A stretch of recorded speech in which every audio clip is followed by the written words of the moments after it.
Diwata naman. Isang mayamang, politiko. Diwata. Diwata ba o Diwata? Diwata. Diwata pa lang ako Diwata. Ay, sorry. Shortcut lang, nagugutom lang ako. Sorry. Magandang hapon. Ganda talaga. Upo lang sa lamesa, kailangan may nakatuto.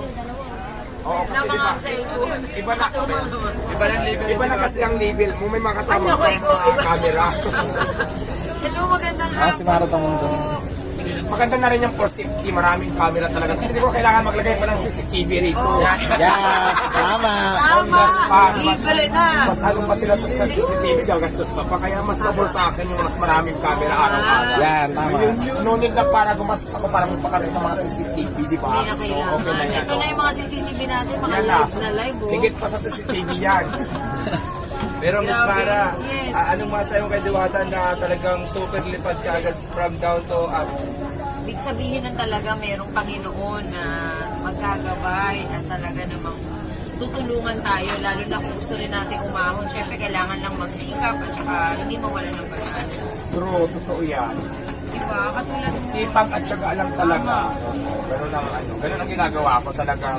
Kung mahirap lang naman tayo, kailangan natin talaga natin sipagan na makahawak sa kahirapan. Kaya ang manatutunan ko. Ano yung pinaka the best na maipapayo sa gustong maabot yung na anong yun ka ngayon, Diwata? Huwag lang sumuko sa mga hamon ng buhay. Di ba tulad ng mga sinasabi ko palagi na talagang ang swerte pag dumating. Kung hindi man ngayon siguro, maaaring bukas. Basta huwag ka lang sumuko talaga. Tuloy mo lang yung laban ng buhay. Malay mo bukas ito naman yung swerte. Di ba? Ikaw naman, maaaring siya. Di ba? Maaaring ikaw, maaaring siya. So ganun lang naman yun eh.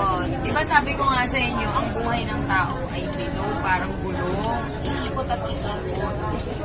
Bibigyan tayo ng pagkakataon. Pag dumating yung kailangan, gampanan natin, gawin natin sa kabutihan.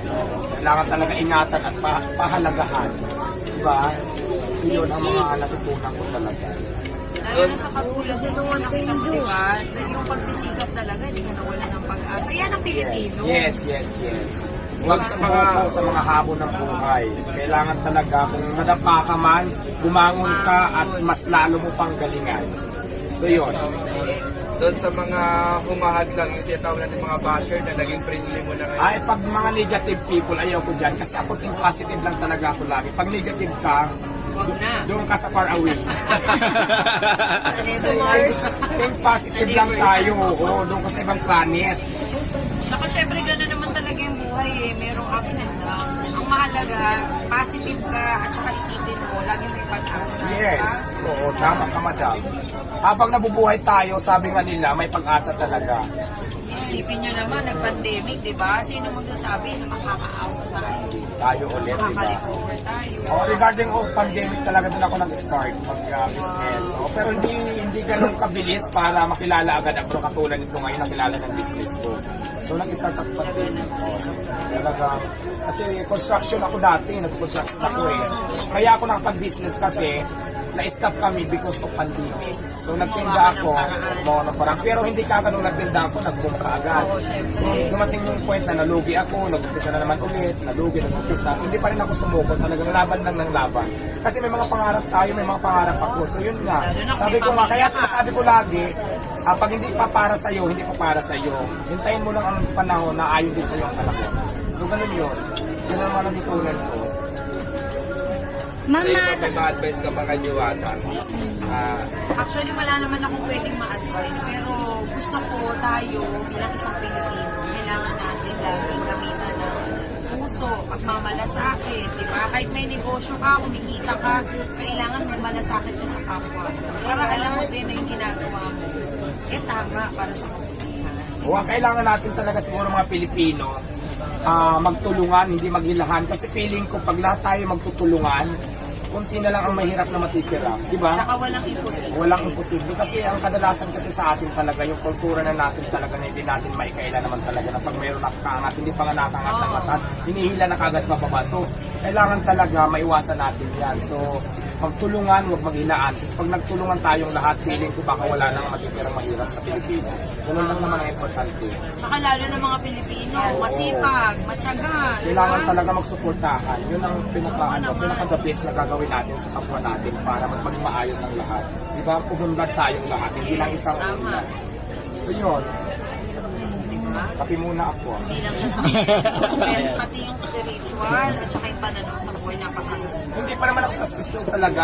Successful ako sa kaibigan. Pero pagdating sa pinansa, sa pera, hindi pa naman talaga. Sa totoo lang. Yun nga lang kasi, Kaya mo na. medyo nakakaluwag-luwag ng kaunti. Hindi katulad ng situation ko dati na talagang sa stage ng nahirapan. Pero ngayon naman, ang tawag lang dito is medyo nakakaluwag-luwag na ng kaunti. Pero hindi pa lang talaga sabihin na milyonarya na talaga. Wala pa po talaga. Wala pa. Medyo at least komportable na. Diba? Oo. At saka nagpapasalamat ako kasi binigyan ako ng blessings na katulad dito ngayon na, diba, hindi na ako hirap na hirap sa buhay. Diba sabi ko nga, nasa stage ako ng kahirapan. Kasi pagan lang talaga yung mahiging daan, may puhunan para makaahon tayo sa kahirapan. So yun. Ayan ha, ang dami nyo natutunan ha. Baka mamaya kayo na yung mga susunod, di ba? At least magiging masaya lahat eh. Kasi bigyan lang natin ang inspirasyon yung bawat isa. Ang galing ang magic. Pero ang galing talaga ng Pilipino dumiskarte. Nakita mo yung biglang may... Ako na ate, ako na Ayan na, parang di mahirapan. Diwata, may gwapo sa likod. Wow.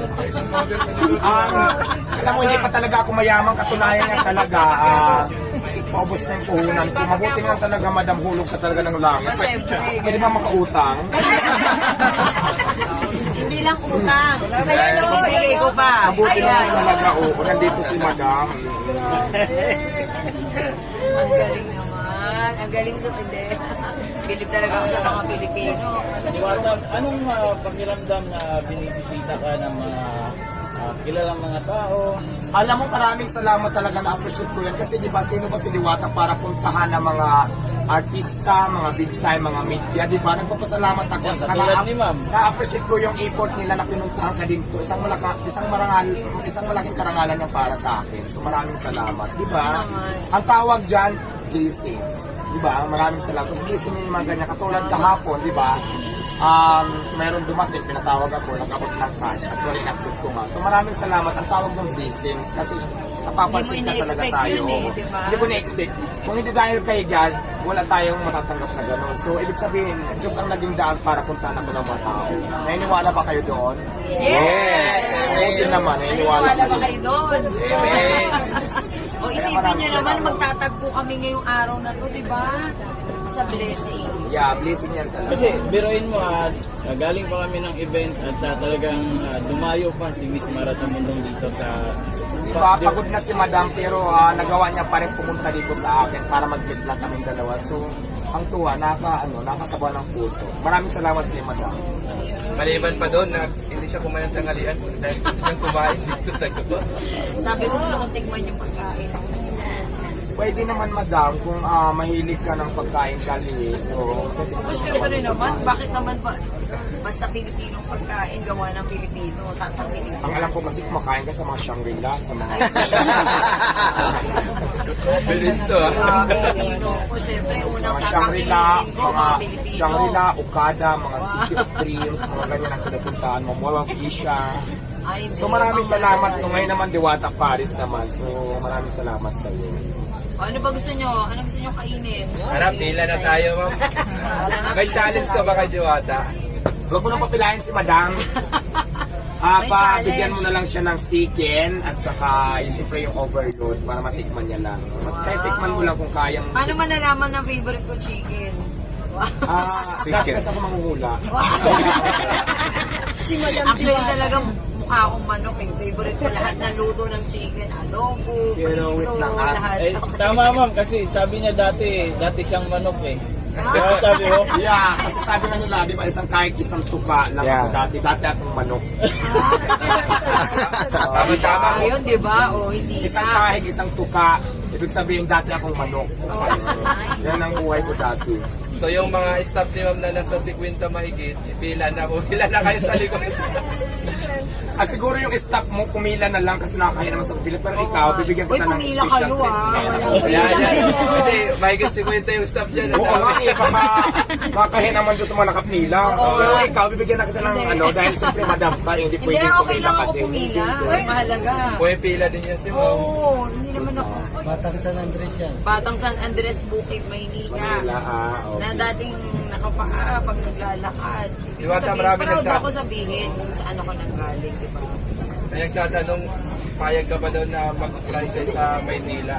Ay, why not? Diba? Kung may pagkakataon talagang Para- gagawin ko talaga. malay mo, ito na Kasi yung alam mo talaga yung mga pagkakataon. pangarap ko talaga Doon na ma-expand magpapatay pa yung sa'yo. Diwata Paris over ko. Magkaroon ako ng mga branches sa Manila, sa buong Manila, sa NCR. So yun talaga ang plano ko. So bakit hindi, diba?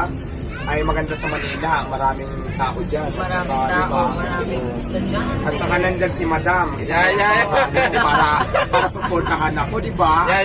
Ayos ngayon pa lang, sigurado na ako na pag nag-visit ako sa Manila, may kakampi na ako, di ba? Yun. Ay, Siyempre, Hindi ka i-clearing. welcome kami, bigyan Di kita ba? Hindi ka na i-clearing daw. Pwede ko pagtanggol sa mga basher. Sa mga isa pa yan. Ako pwestuhin ka na sa gilid ng city hall. Waray. Parehas kayo, Wasay. Waray. Waray ako, bandang Northern Samar. Ako, Leyte, Dulabi. Di ba? Basta waray mahusay bihap. Siyempre. Tsaka kailangan doon natin sa katotohanan. Tama. Kung anong kaya, di ba? Sikapan. Yes, ma'am. Hindi naman ang, o baka naman mga gutom na kayo. Oo na, kain na. Kasi Kain na kayo. naabala din natin si Madam. May challenge ba kayo? Magmumukbang si Madam. So ayan, kuhanan mo na lang si Madam doon. Bakit mo na rin siya? Or hindi ako nasa samahan Hindi, kita. sandali lang. Meron akong question sa iyo. Bilang isang Pilipino, maraming mga vendors ngayon na lagi naapektuhan ng clearing operation. Ito naman tinatanong ko. Oo, sige. Ano ba yung masasabi mo advice mo sa kanila? Dahil syempre ako nakita ko yung iba nawawala na ng Ako kasi pag-asa. bilang, okay, sige. Ako kasi bilang isang street food vendors na nasa kalsada lang, ang tawag kasi sa amin before is illegal vendor. So ngayon, napakahirap ang buhay ng isang vendor na basta na lang kiniklearing. Kasi ako talaga, maraming business talaga na lumaban sa mga clearing operation. Na ang nangyayari kasi pag may clearing, lahat ng maabutan nila kinukuha. For example, di ba, nangungutang ka lang sa Bombay, namuhunan ka ng mga pagkain, ang tinda pagdating ni clearing, bigla lang ang hablutin, tapos yung mga paninda nyo, nagkatapon-tapon, hindi mo na pakinabangan, tapos yung mga lamisan nyo, mga payo, Wala na, tinakay hindi na babalik yun. o hindi na babalik, nakukuha naman pero minsan sira na eh kasi naghahatakan kayo sa dami ng tao ng clearing operation. So madalas mangyari sa akin na experience ko talaga. So kailangan talaga natin siguro mayroong isang tao talaga na sumuporta sa mga vendor talaga na nakaupo sa gobyerno na lumalaban naman ang patas sa pamamaraan. Kasi napakahirap po bilang isang vendor yung naranasan ko. Hanggang ngayon naman ngayon kasi on process pa lang yung permit natin. So pero magkakaroon na tayo soon. So napakahirap talaga. Sana naman yung mga taong lumalaban ng patas sa pamamaraan katulad ng mga vendor na nagsusumika para makaon sa buhay. Sana ang panalangin ko lang ang hiling sana na magkaroon talaga ng batas na tulungan yung mga tao kung hindi man doon sa pwesto nila mabigyan ng pwesto para sa tamang lugar o para hindi naman sila nai-stress, hindi kami nai-stress kung saan kami maglalatas, kung saan kami pupunta, kailan kami clearing, di ba kailan kami tatakbo. Yung mga ganun, yung maging komportable ang lahat. Yung sana ang panalangin ko na magkaroon tayo ng batas na gano'n para suportahan ang lahat ng vendor na Suportahan nasa yung kalsada, maliliit na maliliit. Oo. Actually, maliit lang. Oo, kasi base sa experience ko talaga napakahirap ng sitwasyon na ganyan. Mabuti nga talaga ako, talagang naging mindset ko talaga dyan is mag-ipon. Kasi ang daming business ko na clearing na malulugi ako ng matanga yung ilang lamisa ko, ilang hirap pa naman upuan ko, ilang bumawi. payong ko, tapos yung mga paninda ko na binili ko, kaluluto na, nagkatakon-takon, hindi mo naman pwedeng pulutin yan ulit, tapos i-serve mo sa mga customer. Automatic na yan, nalugi ka na doon. Plus, masasahod ka pa sa mga taong tumulong sa'yo magligpit, lahat yun sinasahura. Kaya pag nangyayari yan talaga, napakahirap. Ang laki ng lugi talaga ng isang namumuhunan. Eh mabuti na lang kamo talaga, mabait lang sigat kasi nung mga time na yun, may ipon na tayo konti. Kaya nagtuloy-tuloy dahil pag natangayan tayo ng payo, nakakabil tayo ulit. Eh paano nga kung dumating sa point nangungutang tayo sa Bombay? Paano tayo makakahulog? Paano natin mababayaran? Paano tayo magsisimula ulit? Wala na magpapautang sa atin kasi yung utang pa nga natin hindi pa bayad, tapos mangutang naman tayo ulit. So, napakahirap talaga. Kaya sana magkaroon talaga tayo ng lang, yun nga. Actually, yan ang isa sa mga isusulong ko na programa na matulungan yung mga vendors na sila magkaroon ng maayos, Yeah, oo, tamang magkaroon tayo programa. ng vendor party list or Diba? lahat na Kasi nakaupo talaga na Paano sumusuporta sa aasenso? mga oo. Paano aasenso ang Kasi Pilipino siguro, hindi natin tutulungan? Siguro naman nakita niyo kung paano ako magpagbardagulan sa mga Oo clearing. naman. Lagi akong viral na ganun. Kawawa talaga. Kasi dito pa naman may parang may mga palakasan. Yung iba, Tama. dahil malakas sa ganito ganyan, magkakilala. Basta parang gusto ko maging patas lang sa lahat. Maging pantay-pantay yung tingin. Supportahan lahat ng mga vendor na lumalaban nga ng patas kumpara. Kasi ito lang kami din eh. O sila tulungan. para Kasi ito lang kami. Pinapaalis nyo kami, hindi kami mapaalis, hindi kami Saan maalis po kasi pwesto? makulit kami kasi nga dito lang kami nabubuhay. Ito lang ang source of income namin. Paano pag hindi na kami nagtinda, kahit na bawal, paano kami kakain? Bibigyan niyo ba kami?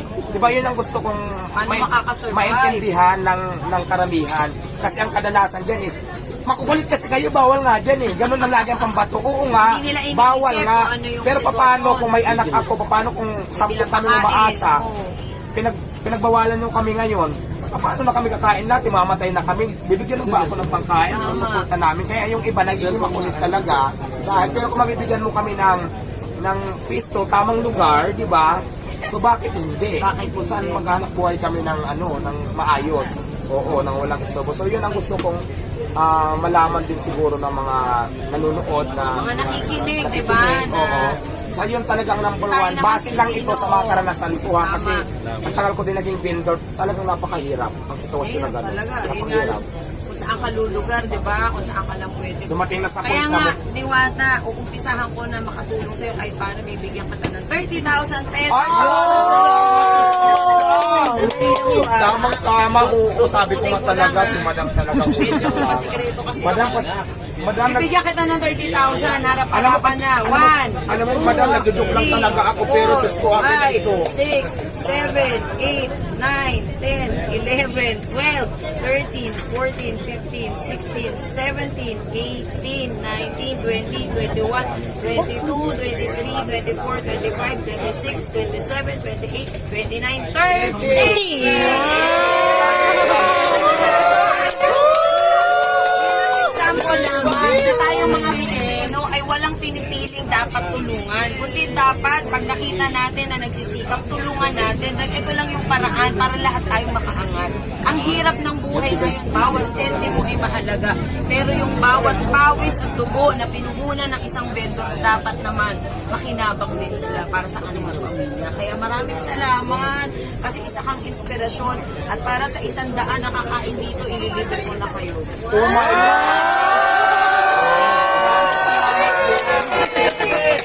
Maraming salamat din sa iyo, Madam. Kung nagbibiro lang talaga ako kanina mangungutang ako. Pero alam ko naman marami kang pera sa tanggapin ko na dito. Maraming salamat talaga.